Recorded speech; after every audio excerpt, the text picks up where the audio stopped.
नमस्कार, मैं रविश कुमार। आप सबको पता ही है कि हमारा टीवी बीमार हो गया है। पूरी दुनिया में टीवी को टीबी हो गया है। हम सब बीमार हैं। मैं किसी दूसरे को बीमार बताकर खुद को डॉक्टर नहीं कह रहा। बीमार मैं भी हूं। पहले हम बीमार हुए, अब आप हो रहे हैं। आप में से कोई ना कोई रोज हमें मारने, पीटने और जिंदा जला देने का पत्र लिखता रहता है। उसके भीतर का जहर कहीं हमारे भीतर से तो नहीं पहुंच रहा है। मैं कोई डॉक्टर नहीं हूं। मेरा टीवी भी बीमार है। डिबेट के नाम पर हर दिन का यह शोर शराबा आपकी आंखों में उजाला लाता है या अंधेरा कर देता है। शायद आप इस पर सोचते ही होंगे। डिबेट से जवाबदेही तय होती है, लेकिन जवाबदेही के नाम पर अब निशानदेही हो रही है, टारगेट किया जा रहा है। इस डिबेट का आगमन हुआ था मुद्दों पर समझ साफ करने के लिए, लेकिन जल्दी ही डिबेट जनमत की मौत का खेल बन गया। जनमत एक मत का नाम नहीं है। जनमत में कई मत होते हैं, मगर यह डिबेट टीवी जनमत की वैरायटी को मार रहा है। एक जनमत का राज कायम करने में जुट गया है। जिन एंकरों और प्रवक्ताओं की अभिव्यक्ति की कोई सीमा नहीं है, वो इस आजादी की सीमा आपके लिए तय करना चाहते हैं। कई बार ये सवाल खुद से और आपसे करना चाहिए कि हम क्या दिखा रहे हैं, आप क्यों देखते हैं। आप कहेंगे आप जो दिखाते हैं हम देखते हैं, और हम कहते हैं आप जो देखते हैं वो हम दिखाते हैं। इसी में कोई नंबर 1 है तो कोई मेरे जैसा नंबर 10 है, कोई टॉप है तो कोई मेरे जैसा फेल है। अगर टीआरपी हमारी मंजिल है तो इसके हम सफर आप क्यों हैं? क्या टीआरपी आपकी भी मंजिल है? इसलिए हम आपको टीवी की उस अंधेरी दुनिया में ले जाना चाहते हैं, जहां आप तन्हा उस शोर को सुन सकें, समझ सकें, उसकी उम्मीदों और खौफ को जी सकें जो हम एंकरों की जमात रोज पैदा करती है। आप इस चीख को पहचानिए, इस चिल्लाहट को समझिए। इसलिए मैं आपको अंधेरे में ले जा रहा हूं। कोई तकनीकी खराबी नहीं है, आपका सिग्नल बिल्कुल ठीक है। ये अंधेरा ही आज के टीवी की तस्वीर है। हमने जानबूझकर ये अंधेरा किया है। समझिए, आपके ड्राइंग रूम की बत्ती बुझा दी गई है और मैं अंधेरे के उस एकांत में सिर्फ आपसे बात कर रहा हूं। मुझे पता है आज के बाद भी मैं वही करूंगा जो कर रहा हूं। कुछ नहीं बदलेगा, ना मैं बदल सकता हूं। मैं यानी हम एंकर, तमाम एंकरों में एक मैं। हम एंकर चिल्लाने लगे हैं, धमकाने लगे हैं। जब हम बोलते हैं तो हमारी नसों में खून दौड़ने लगता है। हमें देखते देखते आपकी रगों का खून गर्म होने लगता है। धारणाओं के बीच जंग है, सूचनाएं कहीं नहीं हैं भी तो बहुत कम। हमारा काम तरह तरह से सोचने में आपकी मदद करना है। जो सत्ता में है उससे सबसे अधिक सख्त सवाल पूछना है। हमारा काम ललकारना नहीं है, फटकारना नहीं है, दुत्कारना नहीं है, उकसाना नहीं है, धमकाना नहीं है, पूछना है। अंत तक पूछना है। इस प्रक्रिया में हम कई बार गलतियां कर जाते हैं, आप माफ भी कर देते हैं। लेकिन कई बार ऐसा लगता है कि हम गलतियां नहीं कर रहे हैं, जानबूझकर ऐसा कर रहे हैं। इसलिए हम आपको इस अंधेरी दुनिया में ले आए हैं। आप हमारी आवाज को सुनिए, हमारे पूछने के तरीकों में फर्क कीजिए। परेशान और हताश कौन नहीं है? सबके भीतर की हताशा को हम हवा देने लगें तो आपके भीतर भी गर्म आंधी चलने लगेगी, जो एक दिन आपको भी जला देगी। जेएनयू की घटना को जिस तरह से टीवी चैनलों में कवर किया गया है, उसे आप अपने अपने दल की पसंद के हिसाब से मत देखिएगा।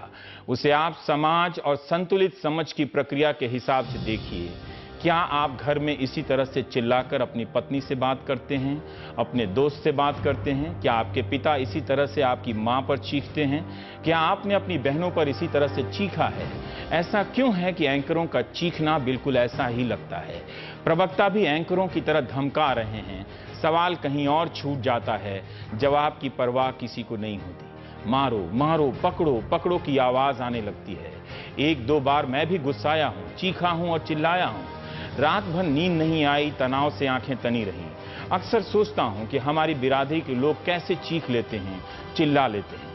अगर चीखने चिल्लाने से जवाबदेही तय होती तो रोज प्रधानमंत्री को चीखना चाहिए, रोज सेनाध्यक्ष को टीवी पर आकर चीखना चाहिए, हर किसी को हर किसी पर चीखना चाहिए। क्या टीवी को हम इतनी छूट देंगे कि वो हमें बताने की जगह धमकाने लगे? हम में से कुछ को छांट कर भीड़ बनाने लगे और इस भीड़ को ललकारने लगे कि जाओ उसे खींच कर लाओ और मार दो, वो गद्दार है, देशद्रोही है। एंकर क्या है? जो भीड़ को उकसाता हो, भीड़ बनाता हो, वो क्या है? पूरी दुनिया में चीखने वाले एंकरों की पूछ बढ़ती जा रही है। आपको लगता है कि आपके बदले चीख कर वो ठीक कर रहा है, दरअसल वो ठीक नहीं कर रहा है। कई प्रवक्ता गाली देते हैं, मार देने की बात कर रहे हैं, गोली मार देने की बात करते हैं। ये इसलिए करते हैं कि आप डर जाएं, आप बिना सवाल किए उनसे सहमत हो जाएं। हमारा टीवी अब आए दिन करने लगा है। एंकर रोज भाषण झाड़ रहे हैं, जैसे मैं आज झाड़ रहा हूं। वो देशभक्ति के प्रवक्ता हो गए हैं। हर बात को देशभक्ति और गद्दारी के चश्मे से देखा जा रहा है। सैनिकों की शहादत का राजनीतिक इस्तेमाल हो रहा है। उनके बलिदान के नाम पर किसी को भी गद्दार ठहराया जा रहा है। इसी देश में जंतर मंतर पर सैनिकों के कपड़े फाड़ दिए गए, उनके मेडल तक खींच लिए गए। उन सैनिकों में भी कोई युद्ध में घायल हुआ है, किसी ने अपने शरीर का हिस्सा गंवाया है। कौन जाता है उनके आंसू पोंछने? शहादत सर्वोच्च है, लेकिन क्या शहादत का राजनीतिक इस्तेमाल भी सर्वोच्च है? कश्मीर में रोजाना भारत विरोधी नारे लगते हैं। आज के इंडियन एक्सप्रेस में किसी पुलिस अधिकारी ने कहा है कि हम रोज गिरफ्तार करने लगे तो कितनों को गिरफ्तार करेंगे।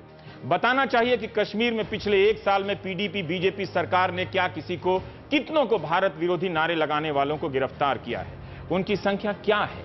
वहां तो आए दिन कोई पाकिस्तान के झंडे दिखा देता है, कोई आतंकवादी संगठन आईसिस के भी। कश्मीर की समस्या का भारत के अन्य हिस्सों में रह रहे मुसलमानों से क्या लेना देना है?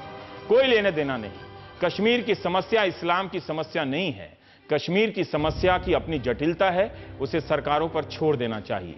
पीडीपी अफजल गुरु को शहीद मानती है। पीडीपी ने अभी तक नहीं कहा कि अफजल गुरु वही है जो बीजेपी कहती है, यानी आतंकवादी। इसके बाद भी बीजेपी पीडीपी को अपनी सरकार का मुखिया चुनती है।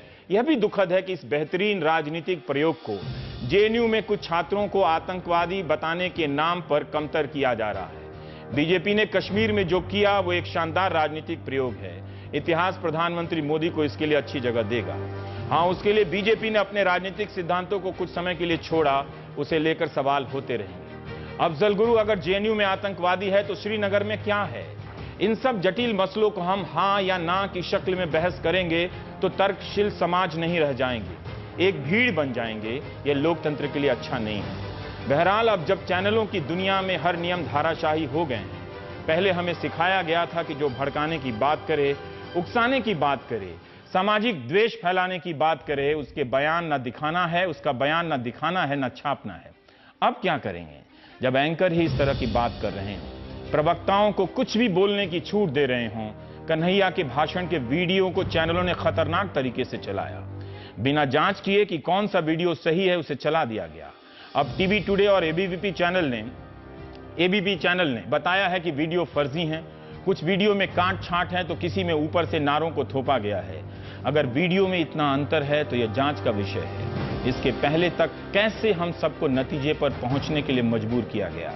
गली गली में जेएनयू के विरोध में नारे लगाए गए, छात्रों को आतंकवादी और देशद्रोही कहा गया। क्या अब कोई चैनल उन वीडियो की जवाबदेही लेगा? क्या अब हम एंकर उतने ही घंटे चीख कर बताएंगे कि वीडियो सही नहीं है, विवादित थे?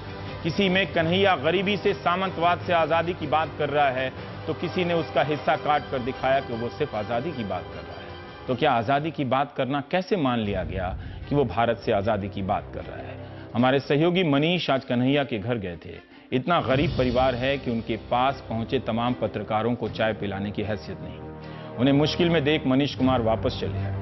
इस गरीबी को झेलने वाला कोई छात्र नेता अगर गरीबी से आजादी की बात नहीं करेगा तो क्या उद्योगपतियों की गोद में बैठे हमारे राजनेता करेंगे? कन्हैया कुमार की तस्वीरों को बदल बदल कर चलाया गया ताकि लोग उसे एक आतंकवादी और गद्दार के रूप में देख सकें।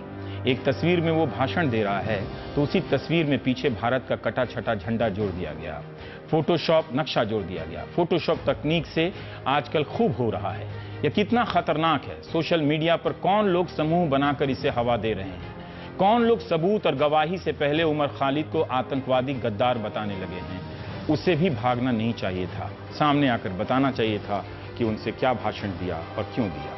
कन्हैया और खालिद में यही अंतर है, पर शायद जिस तरह से भीड़ कन्हैया के प्रति उदार है, खालिद को यह छूट नहीं मिलती है। अब अगर उसका वीडियो फर्जी निकल गया तो क्या होगा? क्या वीडियो के सत्यापन का इंतजार नहीं किया जाना चाहिए? इसलिए हमने आज इस स्क्रीन को काला कर दिया है। हम आज आपको तरह तरह की आवाज सुनाएंगे।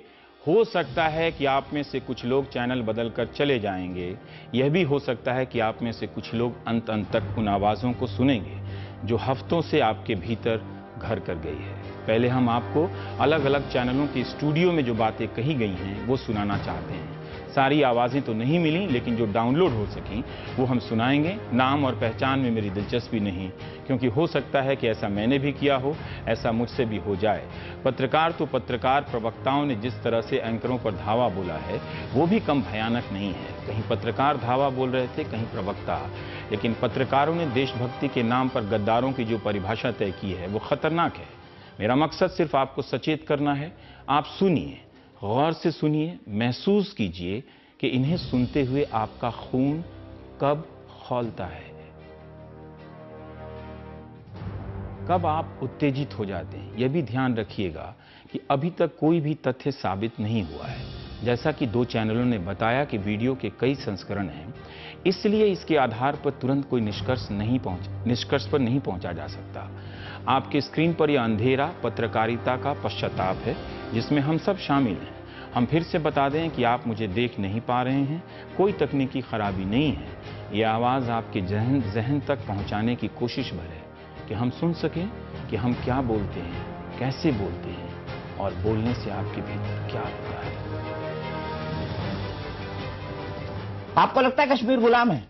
आपको लगता है कश्मीर गुलाम है? बोलिए, जवाब दीजिए। मुझे लगता है कि मैं गुलाम हूँ। कश्मीर गुलाम है क्या? मुझे लगता है मैं गुलाम हूँ। इसका क्या मतलब है? और मुझे लगता है कि इस देश में हर एक वो इंसान गुलाम है मुझे ये बताइए, भूख का जो भूखमरी से मर रहा है। डिटर्मिनेशन का क्या मतलब है? आप मुद्दे को डाइवर्ट नहीं कीजिए। मैं मुद्दे को डाइवर्ट नहीं कीजिए। भूखमरी की बात मत कीजिए। मैं बिल्कुल उसी की बात करूंगा, क्योंकि मैं उसी की बात करने के लिए आया हूँ। विरोधी नारे लगाते हैं, उनके मुंह से शोभा नहीं देता। आपके ऑडियो में कहीं मेरा चेहरा दिखा है? आप कहीं साथी कहीं मेरा नाम दिखा है? आप कहीं साथी है? चलिए दिखाइए। हमारे साथी नहीं है, हमारे साथी नहीं है। आपने और आप इस दावे के साथ कह रहे हैं आपने देश का नागरिक होने के नाते आपको जो है एक FIR करना चाहिए इनके खिलाफ, अगर आप देश का नागरिक करना चाहिए। ये FIR आपको करना चाहिए। मेरी जिम्मेवारी है। जी हाँ, तो आप करिए, आप करेंगे FIR। अगर ये सच है और जो पहली नजर में सच दिख रहा है, तो क्या आप उमर खालिद की जगह इन बयानों के लिए खेद व्यक्त करना चाहेंगे, माफी मांगना चाहेंगे? इलियास साहब, उमर खालिद तो नहीं आ रहा है सामने। देखिए, मैं आपसे ये कहना चाहता हूं, फिर ये कहना चाहता हूं बार बार कि हमारे नजदीक इस तरह की भाषा का इस्तेमाल नहीं होना चाहिए। लेकिन सवाल ये पैदा होता है, जो कानून का रास्ता है उसी रास्ते से हमें चलना चाहिए। हमारे देश में संविधान है, हमारे देश में न्यायपालिका है, हमारे देश में न्याय, तो उसी से तो भाग रहा है उमर खालिद। जुडिशियल सिस्टम है, उसी से तो भाग रहा है इलियास साहब। सामने आना चाहिए उसे। उससे नहीं भाग रहा है उमर खालिद। और किससे भाग रहा है? जेएनयू कोई ऐसा टापू नहीं है जिसमें कहीं घटना हो जाए और जेएनयू टीए को और सबको पता न चले और जेएनयू एसयू को न पता चले। उसी के छत्र छाया में सब कुछ पलता और वहां पर चलता है। ममता, यूनिवर्सिटी और खासतौर से जेएनयू। 1 मिनट, मेरी बात पूरी कर लेने दीजिए।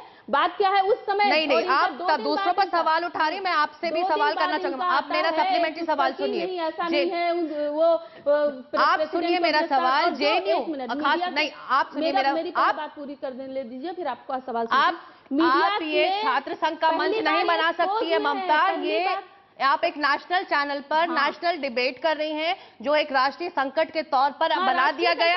आप सुनिए मेरा सवाल, 1 मिनट सुनिए हमारा सवाल, नहीं तो मैं आप बिल्कुल आप मेरा सवाल सुनिए ममता, आप मेरा सवाल सुनिए। मैं मानती हूँ कि यूनिवर्सिटी खास तौर से ग्रांट प्राप्त करता है, जहाँ पर सबसे ज्यादा अच्छा माइंड पढ़ने आता है, वहाँ पर इस तरह राष्ट्रद्रोह की फसलें फल रही है, फूल रही है। यूनिवर्सिटी के छात्रों की स्थिति है जहां पर 15 छात्रों पर 1 टीचर दिया गया है, जबकि देश की बाकी यूनिवर्सिटीज में 25 पर 1 होता है। यहां इसलिए ऐसा रखा गया ताकि बेहतर ढंग से पढ़ाई हो सके। इसको मॉडल यूनिवर्सिटी बनाने का दर्जा दिया गया। इस पर आप अपनी जेब से प्रति टैक्स पेयर 3 लाख रुपए अदा करते हैं, ताकि इस यूनिवर्सिटी से अच्छे अच्छे छात्र, अच्छे अच्छे एकेडमिशियन, अच्छे अच्छे विदेश सेवा में जाने वाले, अच्छे अच्छे IAS बनने वाले छात्र निकल सकें।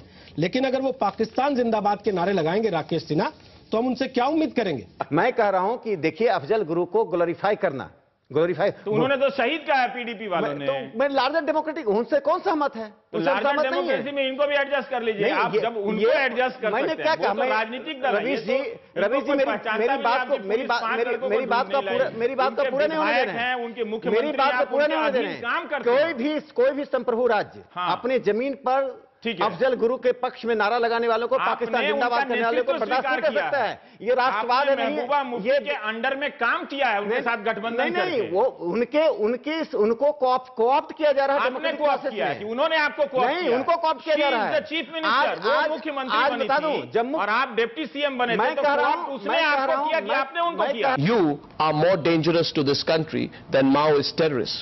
I wonder who is funding you. Omar, stop. Omar, stop. And now you will have to stop and hear me. Otherwise, I'm going to cut your audio off if you don't stop. The point is simply this. The point is this. Someone's going to call your bluff, and we are calling your bluff tonight. Someone's going to name you as anti-national, and I'm naming you as anti-national tonight. Someone's got to say and question who's funding you, and I'm asking you today who's funding you. We in India allow ample space for a diversity of views, be it political and ideological, and Mr. Omar, you are not the only... एंकरों की गर्माहट और गैर जरूरी नकली देशभक्ति ने लोगों में भरोसा पैदा कर दिया कि अगर कहीं सीमा है तो स्टूडियो में, अगर कोई मुल्क है तो वो टीवी स्टूडियो है, अगर इस मुल्क को कोई बचा रहा है तो वो एंकर जो साबित होने से पहले सबको गद्दार कह रहा है, देशद्रोही कह रहा है। हम जानते हैं कि भारत में देशभक्ति के नाम पर देश प्रेमी जैसी घटिया फिल्में बन चुकी हैं और मदर इंडिया जैसी बेहतरीन फिल्म। मदर इंडिया की देशभक्ति हकीकत फिल्म की देशभक्ति से कितनी अलग है। एक माँ अपने बेटे को मार देती है, एक सिपाही गोली खाकर वतन को अलविदा कह देता है। 18 तारीख को जेएनयू बचाओ रैली निकली तो 21 को रिफॉर्म जेएनयू के नाम से रैली निकलने वाली है। अब आप जो आवाज सुनेंगे दोनों पक्षों की रैलियों की आवाज है।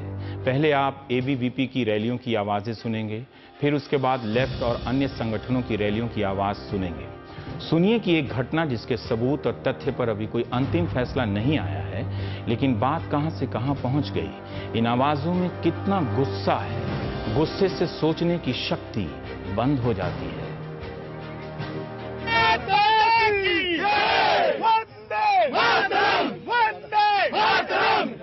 देश के इन गद्दारों को झूठे मारो सालों को, देश के इन गद्दारों को झूठे मारो सालों को। राहुल गांधी भारत माता की जितने अब चलाएंगे उतने मारे जाएंगे। माता के भारत माता के जेएनयू के गद्दारों को, जेएनयू के गद्दारों को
मैं आपको अंधेरे में ले आया हूं, आपका सिग्नल ठीक है।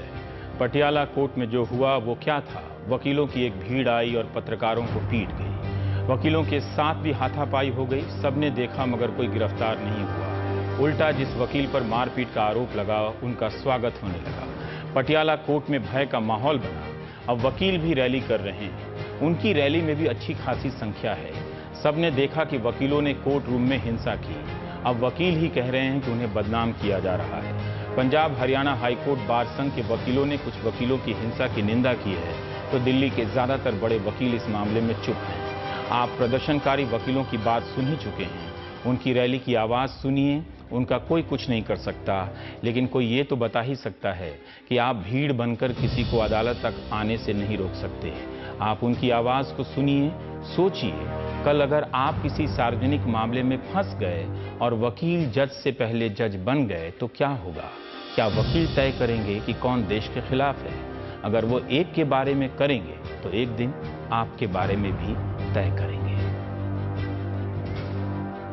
सोनल, मैं कल यहाँ नहीं था, आप बता सकती हैं कि हुआ क्या, आपने देखा क्या था? रवीशी 125 के आसपास हम 2 बजे हियरिंग होना था, 125 पर हम सब कोर्ट रूम में वेट कर रहे थे। जैसे जनरली कोर्ट रूम होता है, बोरिंग पोस्ट लंच का एटमॉस्फेयर रहता है, खाली था एकदम, एंड कोई स्लोगनरिंग कुछ नहीं था। वहाँ पर जेएनयू के कुछ प्रोफेसर्स बैठे थे, हम थे, मीडिया का कंटिंजेंट था और कुछ लॉयर्स थे। रूम के भीतर? रूम के अंदर, मेट्रोपॉलिटन मैजिस्ट्रेट लवीन के कमरे के अंदर की बात है। ठीक है, वहाँ पर हम थे एंड वहाँ ऑल ऑफ अ सडन कुछ लोग आके बोलते हैं कि आप लोग कौन है, आप यहाँ पर क्यों बैठे हैं? ये जेएनयू नहीं है, ये आपका पाकिस्तान नहीं है, आप पाकिस्तान वापस जाइए। ये आपका पाकिस्तान नहीं है? ये आपका पाकिस्तान नहीं है, आप पाकिस्तान वापस जाइए। ये उन्होंने टीचर्स को बोला। फिर उन्होंने मेरी तरफ टर्न करा और उन्होंने कहा कि क्या आप जेएनयू के स्टूडेंट हैं? तो आई वाज लाइक, ये इतना अग्रेसिव क्यों हो रहे हैं? तो कहते हैं देखिए, आपको मार मार के पाकिस्तान वापस भेजेंगे और उससे पहले हम ये करें, आप ये कोर्ट रूम छोड़ के जाइए। वो इतना अग्रेसिव हो गया एकदम से एटमॉस्फेयर कि पुलिस वाले तुरंत आए। उन्होंने टीचर्स को तो एस्कॉर्ट, प्रधानमंत्री चले गए थे, वो आपको भी कह रहे थे कि मार मार के उनको लगा कि मैं जेएनयू स्टूडेंट जैसी दिखती हूँ या जो भी है, उनको लगा होगा। वो बहुत ही, मतलब आप उनसे बात नहीं कर सकते, वो इतने अग्रेसिव थे। क्या वो वकील थे क्या? वो उन लोगों ने काले कोट पहने हुए थे, मुझे इतना पता है। वो वकील थे कि नहीं थे, आई डोंट नो। कन्हैया पे हमला क्यों हुआ? कोई हमला नहीं हुआ उसके ऊपर। क्यों नहीं? वो अंदर मीडिया ने देखा, तो मीडिया क्लिपिंग दिखाया उसकी। मीडिया नहीं, सबने देखा। अगर वो कोर्ट परमाइसिस के अंदर घुस के हिंदुस्तान मुर्दाबाद के नारे लगाएगा, मेरे ख्याल से कोई वकील क्या, कोई मीडिया वाला, कोई भी नहीं सुनेगा इस चीज को।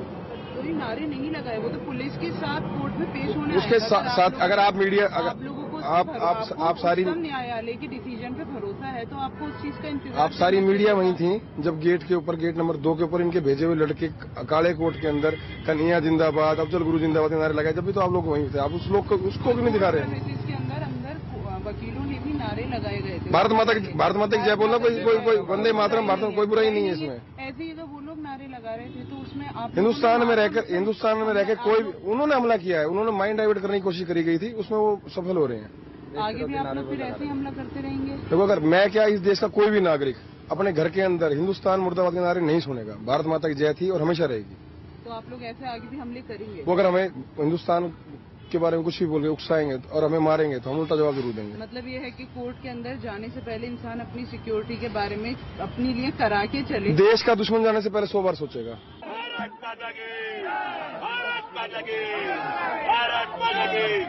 पाकिस्तान, पाकिस्तान, पाकिस्तान, पाकिस्तान, पाकिस्तान, पाकिस्तान, पाकिस्तान, पाकिस्तान के तारों को गोली मारो, सालों को।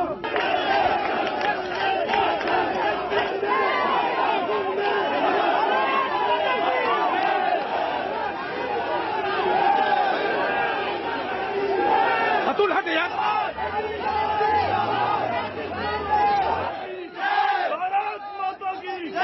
देश के गद्दार का हमेशा बहिष्कार लॉयर फैमिली करती रहेगी, लेकिन अगर देश तोड़ने की कोई भी बात करेगा किसी भी तरीके से, तो उसे किसी प्रकार से हम कम से कम ये लॉयर्स बिरादरी बख्शने वाली नहीं है। जो लोग ये कहते हैं कि भारत के टुकड़े टुकड़े कर देंगे, हम उनको ये चेतावनी देना चाहते हैं कि भारत के टुकड़े आप बाद में करोगे, हम उन लोगों के टुकड़े कर देंगे। क्या कोई विधायक कह सकता है कि उसके हाथ में बंदूक होती तो गोली भी मार देता? कोई सबूत नहीं कि किसी ने कोर्ट के बाहर पाकिस्तान जिंदाबाद के नारे लगाए या नहीं, लेकिन घेर कर लोगों ने मारना शुरू कर दिया। ओपी शर्मा को पुलिस कमिश्नर ने छूट दे दी, बाद में उनसे भी पूछताछ हुई, गिरफ्तार किया गया और जमानत पर रिहा भी। ओपी शर्मा की भाषा कई लोग बोलने लगे हैं, नारे लगने लगे हैं, बैनर लेकर लोग चलने लगे कि घर घर में घुसकर मारेंगे। लोगों को पाकिस्तानी कहा जाने लगा कि देश में रहना या ना रहना इनकी मर्जी से तय होगा। देशभक्ति वही होगी जो ये तय कर देंगे। क्या अब से हमने तय कर लिया है कि कुछ खास मामलों में फैसला अदालत से पहले भीड़ कर लेगी? नेताओं की इस भाषा को मान्यता मिली तो हम कहां जाएंगे? इसलिए हम चाहते हैं कि आप इन आवाजों को सुने, आंख बंद कर अपने ड्राइंग रूम में सुने। तभी हमने स्क्रीन से तस्वीरें हटा दी हैं और इसे काला छोड़ दिया है। ओम प्रकाश शर्मा के साथ साथ बीजेपी के एक और विधायक कैलाश चौधरी ने भी गोली मार देने का बयान दिया है। क्या हम पब्लिक स्पेस में इस तरह के ऐलान को स्वीकार करने लगे हैं? क्या आप गोली मार देने की बात से सहमत हैं? कल अगर कोई नेता आपको गोली मार देने की बात करेगा तो आप किसके पास जाएंगे? अगर हमारी पत्रकारिता से आपका खून खौलता है तो आप एक गलत पत्रकारिता को प्रोत्साहन दे रहे हैं। आपको तो बीपी होगा ही, हमको तो टीबी हो ही चुका है। अगर बंदूक होती तो मैं गोली मार देता। अभी भी? हाँ, कह तो रहा हूँ। अभी भी गोली मार देते? कह तो रहा हूँ। तो फिर आप में और किसी क्रिमिनल में क्या फर्क है? नहीं है तो ठीक है, जो क्रिमिनल का जो होता है वो मैं भुगतूंगा, ना जाऊंगा जेल, जाना होगा जेल चला जाऊंगा। क्या ये क्रिमिनल एक्टिविटी नहीं है? ये क्रिमिनल एक्टिविटी आपकी निगाह में है, मेरी निगाह में नहीं है। ऐसा राहुल गांधी जो इन लोगों के बीच में जो जहां पर भारत माता के मुर्दाबाद के नारे लगते हो और पाकिस्तान जिंदाबाद के नारे लगते हैं, उनके कार्यक्रम में जाकर अगर खड़े होते हैं, ऐसे देश के, मैं कहता हूं राहुल गांधी जैसे लोग, जिसको ये सब कांग्रेस के लोग राजकुमार कहते हैं, मैं तो कहता हूं ये देश का द्रोही है, देश का गद्दार है। ऐसे देशद्रोही को फांसी पर होना चाहिए, देशद्रोही को सजा होनी चाहिए और गोली शूट कर देना चाहिए। बिल्कुल तब तक जारी रहेगा जब तक जेएनयू में पढ़ने वाले देशद्रोही विद्यार्थियों को जेल का रास्ता नहीं दिखाया जाता है। आज 9 तारीख को जिस दिन ये देशद्रोही नारे लगे थे, उस दिन राहुल गांधी ने अपने ट्वीट पे लिखा था कि ये इनके खिलाफ कार्रवाई होनी चाहिए, और जिस दिन कार्रवाई शुरू होती है उस दिन वो दोगलेपनी की राजनीति करते हैं और आके उन गद्दारों के बीच में बैठते हैं और कहते हैं कि इन विद्यार्थियों का शोषण किया जा रहा है। और ऐसे जो छात्र संघ का अध्यक्ष है कन्हैया को का नाम रिहा किया जाए, इससे बड़ा देशद्रोह और कुछ नहीं हो सकता। और मैं भारत सरकार से, हम विद्यार्थी ये भी निवेदन करते हैं कि जो भी राजनीतिक का रोटी सेक रहा है इस पे और आके विद्यार्थियों का समर्थन कर रहा है, जो देशद्रोही नारे लगा रहे हैं, देशद्रोही गतिविधियां विश्वविद्यालय में फैला रहे हैं, उन नेताओं के ऊपर भी राजद्रोह का मुकदमा करके जेल भेजा जाए। और नेता, हम विद्यार्थी पूरे देश में इस तरह का तांडव करेंगे कि देशद्रोहियों को भारत से छोड़ के बाहर जाना पड़ेगा। भारत माता की जय। टीवी अगर एक को देशद्रोही गद्दार घोषित कर सकता है तो यकीन जानिए वो आपको भी, आप दर्शकों को भी एक दिन समूह में बांधकर गद्दार घोषित कर देगा। बिहार के बेगूसराय का कन्हैया आतंकवादी घोषित कर दिया गया है।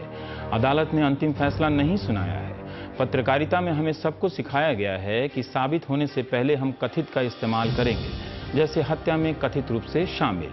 हम सब ने इस परंपरा को कब का छोड़ दिया। अब आरोपी कोई नहीं है।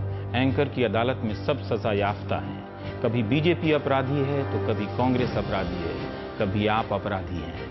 टीवी चैनल अब एंकरों के हाथ का खिलौना बन गए हैं। वो महीनों तक गंद फैलाते हैं मगर एकाध मौकों पर अच्छा काम करके महान बन जाते हैं। अचानक लोग उनकी वाहवाही करने लगते हैं, अचानक आप हमारी वाहवाही करने लगते हैं। सोशल मीडिया में एंकरों के समर्थन या विरोध में आंदोलन जैसा चलने लगता है। हम सूचना के सिपाही कम रह जाते हैं, उन नारों के खिलाड़ी बन जाते हैं। उमर खालिद का नाम है कि उसने भारत के खिलाफ बर्बादी का नारा लगाया। उसके पिता भी कहते हैं कि उसे सामने आना चाहिए, लेकिन मीडिया ने उसके पिता से भी कहा कि बेटे की करने की आप गवाही दीजिए, माफी मांगिए। हम क्लीन चिट नहीं दे रहे हैं, लेकिन क्या किसी के पास ठोस सबूत है? उस सबूत की जांच कहां होगी? टीवी स्टूडियो में या अदालत में? या अदालतें और जांच एजेंसियां भी तुरंत का तुरंत काम करने के लिए मजबूर होंगी? आप उमर खालिद को लेकर उनके पिता जानने वालों की आवाज को सुनिए और उनकी भी, जो उमर को आतंकवादी घोषित कर चुके हैं। विराट कोहली का फैन जिसने भारत माता का झंडा अपने घर में फहराया, 10 साल के लिए उसको बिना ट्रायल अंदर कर दिया। और इन लोगों को जो ये कहते हैं कि भारत के टुकड़े कर देंगे, ये सीधा सीधा देशद्रोह का मामला बनता है। इनके खिलाफ देशद्रोह का मामला डालकर इनको सीधा जेल में डालना चाहिए।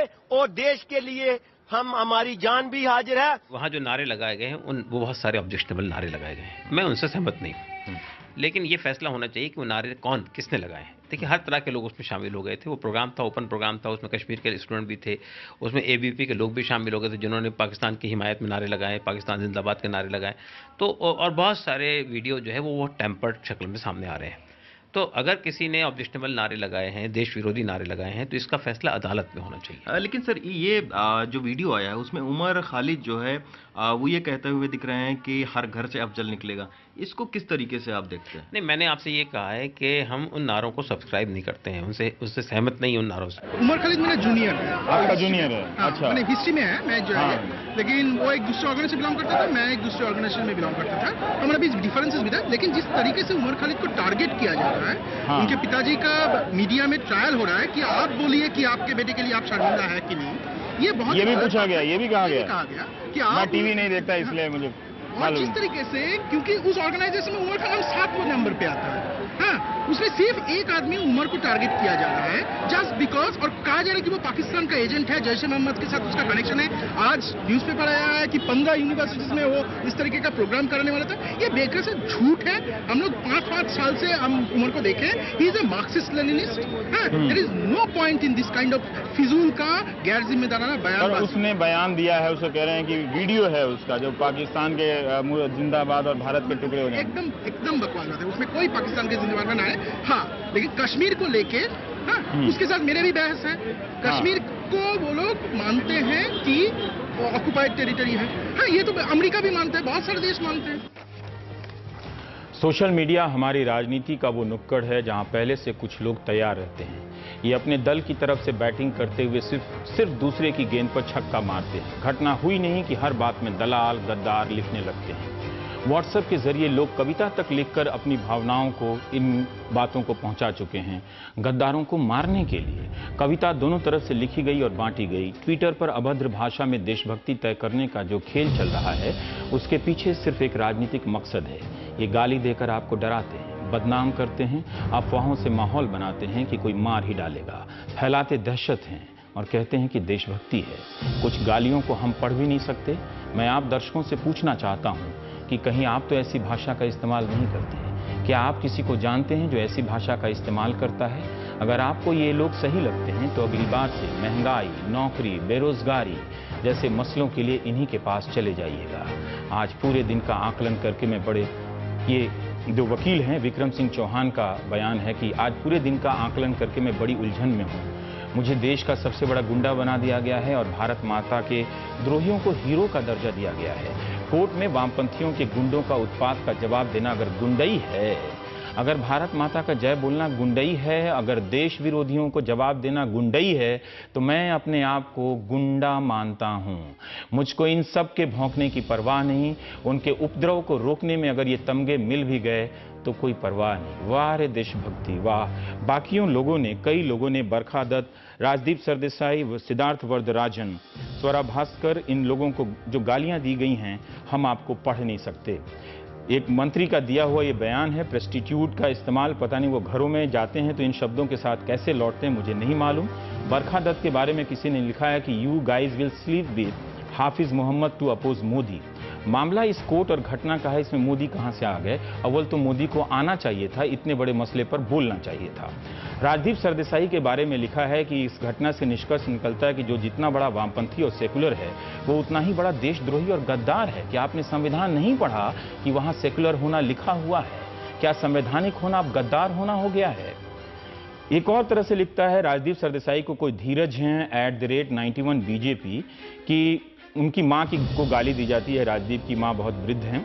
तू अब तक जिंदा कैसे है इंडियंस का हेटेडनेस लेके। और एक ने लिखा है कि I consider likes of Barkha Dutt, Sagarika Ghosh etcetera more anti national than Hafiz Saeed. अब बताइए, हाफिज सईद से भी ज्यादा, ये तो उन्हीं के खेमे के लोग जाकर हाफिज सईद से बात कराए, इंटरव्यू कराए बाकायदा, और ये कहे जा रहे थे। इस तरह की गालियां सबको दी जा रही हैं। मेरे दर्शक मित्रों, अंधेरा काफी गहरा है। न्यूज चैनलों पर ऐसे अंधेरे दौर कई आए हैं। याद कीजिएगा जब रात होते ही भूत प्रेत चीखने लगते थे। आज के कई पत्रकार तब शमशानों से ही रिपोर्टिंग किया करते थे। फिर दुनिया खत्म करने की भविष्यवाणी के काम में हम लोग लगा दिए गए। फिर गुड़िया जैसा प्रकरण भी हुआ जिसमें हमने हर चैनल में पंचायतें लगाई। आरुषि कांड में तो हम बाकायदा जेम्स बॉन्ड जासूस बन गए। मैंने भी इन सब में कुछ ना कुछ किया ही होगा। बीच में अन्ना आंदोलन से चैनलों ने देशभक्ति का दामन पकड़ा तो वे डिबेट की दुनिया में बदहवास हाँफने लगे। रिपोर्टिंग बंद हो गई है। एंकर ही रिपोर्टर है, एंकर ही संपादक है, एंकर ही अपने आप में चैनल है, एंकर स्टार है। मीडिया का मतलब एक एंकर या 5 एंकर। इस कार्यक्रम का मकसद खुद को साधु, दूसरे को डाकू कहना नहीं है। जो बीमारी कहीं और है वो मुझ में भी है। बात है कि क्या हम इस बीमारी के बारे में आपको सचेत कर सकते हैं कि आपको एक बीमार एंकर रोज आप तक खबरें ला रहा है, खबरों के नाम पर बदहवासी परोस रहा है। एंकर से बड़ा कोई देशभक्त नहीं। वो एंकर सबसे बड़ा देशभक्त है जो दूसरों को गद्दार घोषित करता है। मैं देशभक्त नहीं हूं, क्योंकि मैं किसी एंकर को गद्दार घोषित नहीं कर रहा हूं। वैसे मैं भी देशभक्त हूं, लेकिन राजनीतिक दल के हिसाब से मेरी देशभक्ति तय नहीं होगी। एक ब्रेक लेते हैं। आवाज आपके भीतर गूंजती रहनी चाहिए। आप दोषी हैं, दोषी। मुझसे बहस मत कीजिए। आपके नेता के साथ मुझसे झूठ मत बोलो, तुम झूठे हो, झूठे। मैंने आपसे कितनी बार कहा है कि इसका सिर्फ एक ही जवाब है, जान से मार दो इन्हें, मार दीजिए।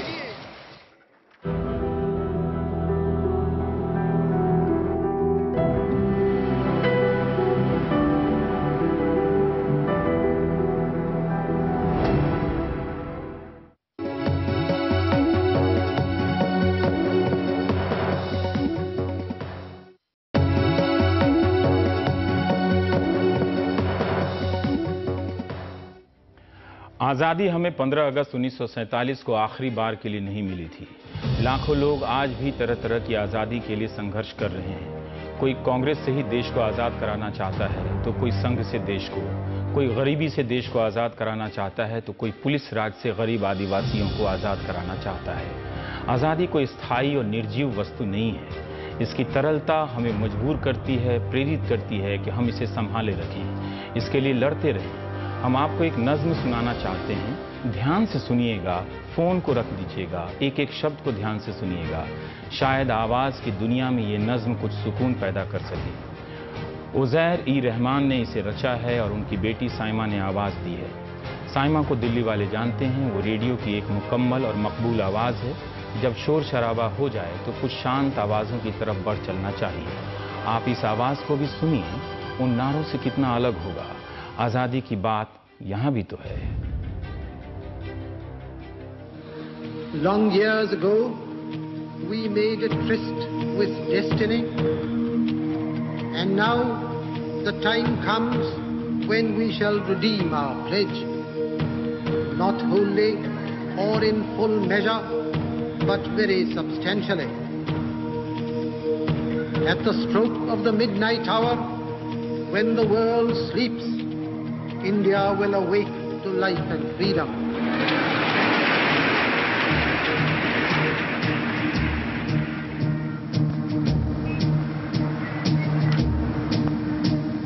ये सच है, अब आजाद हैं हम, मिट्टी से सुगंध ये आती है। ऐ जान से प्यारे हम वतनों, अभी काम बहुत कुछ बाकी है।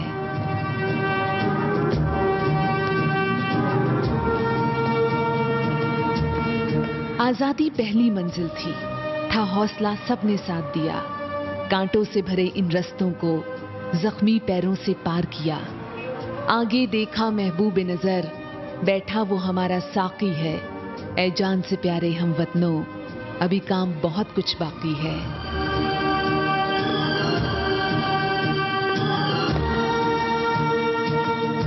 जब ढोल नगाड़े बजते थे, हम जूझते थे बंद कमरों में। मंसूबों पर मंसूबे थे, गांवों के वो हों या शहरों में। हम थके नहीं, बढ़ते ही चले, कि आगे हमारा साथी है। ऐ जान से प्यारे हम वतनों, अभी काम बहुत कुछ बाकी है।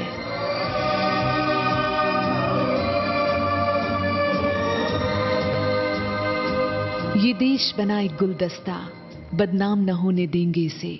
मजहब के नाम पे बांटने का जो काम करे बस रोको से। गर शुरू हुई खाना जंगी, फिर काहे की आजादी है। ऐ जान से प्यारे हम वतनों, अभी काम बहुत कुछ बाकी है। बस एक गुजारिश है तुमसे, जब कदम उठे हर कौम हो साथ, भूले मजहब और जाति को, दिल देश में हो हाथों में हाथ। तब पता चले इस दुनिया को, यहाँ अब भी नेहरू गांधी हैं। ऐ जान से प्यारे हम वतनों, अभी काम बहुत कुछ बाकी है।